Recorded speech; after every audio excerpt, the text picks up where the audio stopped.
First impressions are huge, and with DJing, it's no different. Today we're going to talk about how to set up your DJ controller for success.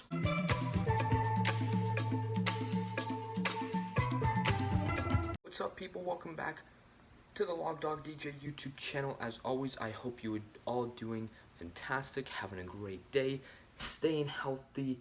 It's all good.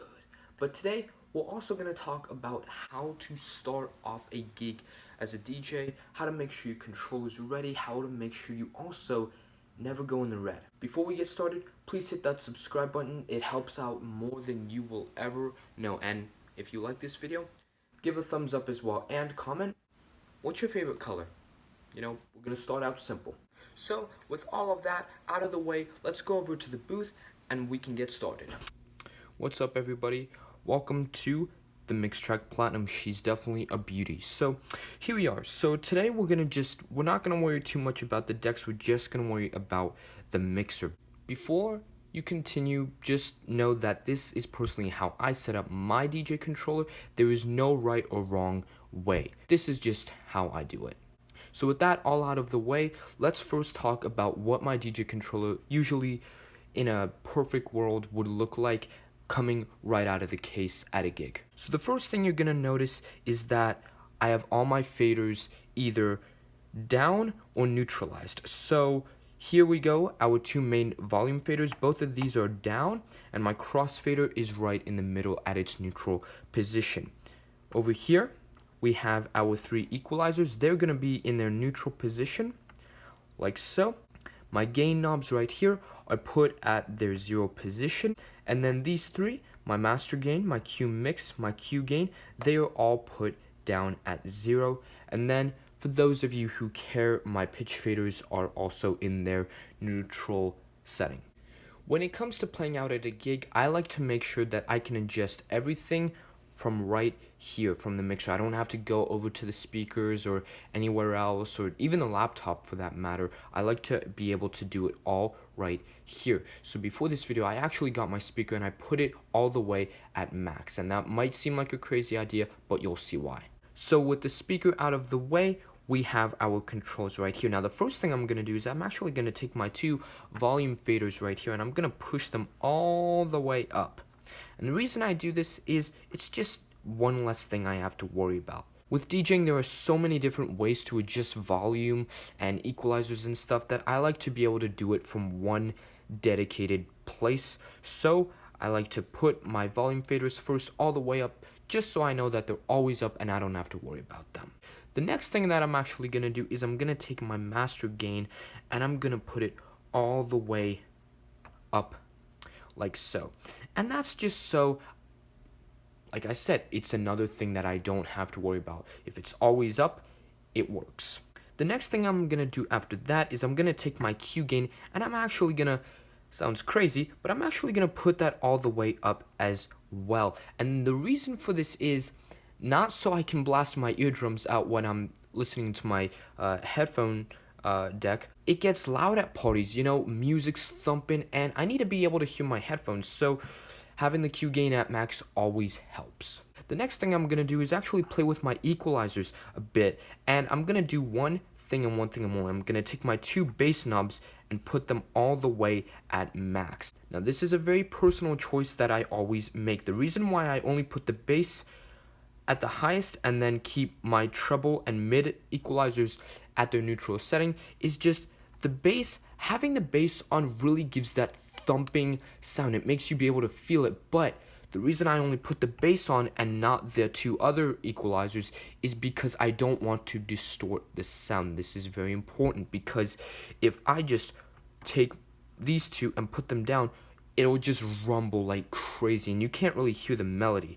That's what the filters are for if you really do want that. So once I put my bass down, I will actually start to play my first track. So this is Rude Boy by Rihanna, and I'm just gonna push my crossfader over to deck 1 and start playing. The next thing I'm gonna do is I'm actually gonna have a little sound check of myself. I'm gonna take my gain right here.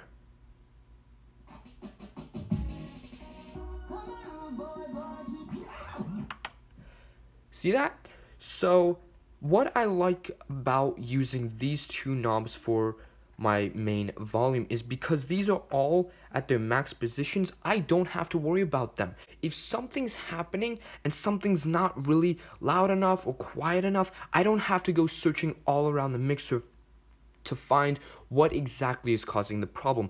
I know that if there's a problem with the volume and something's not loud enough, I can immediately know that it's these two guys right here. So I can look at them and I can say, oh, he was down at 0. That's why it wasn't playing. It just makes it very simple and I don't have to look around to try to find the problem. So once I have all my volume things ready, the next thing I'm gonna do is I'm gonna do a frequency check, and the way I'm gonna do that is I'm just gonna play with my filter and I'm gonna put it all the way to both sides and see how the speaker acts to make sure nothing gets too distorted.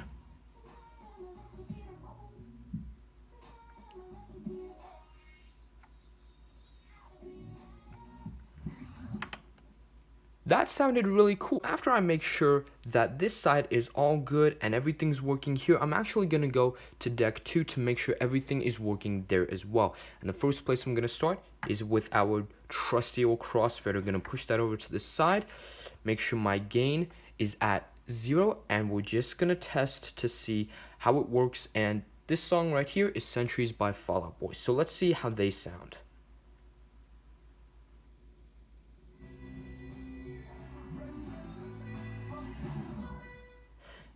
Now I'm gonna play with my filter and make sure that all the frequencies sound good there as well.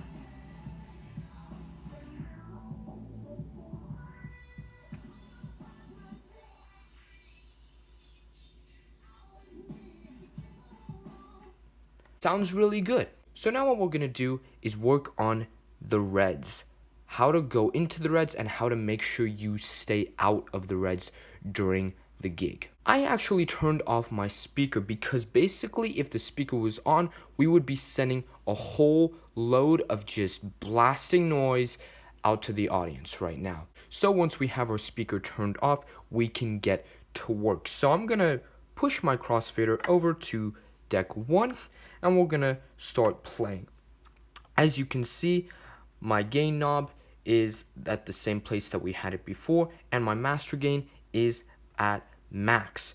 Now, what we're gonna do is we're actually gonna turn this volume fader all the way down and put our gain knob all the way up.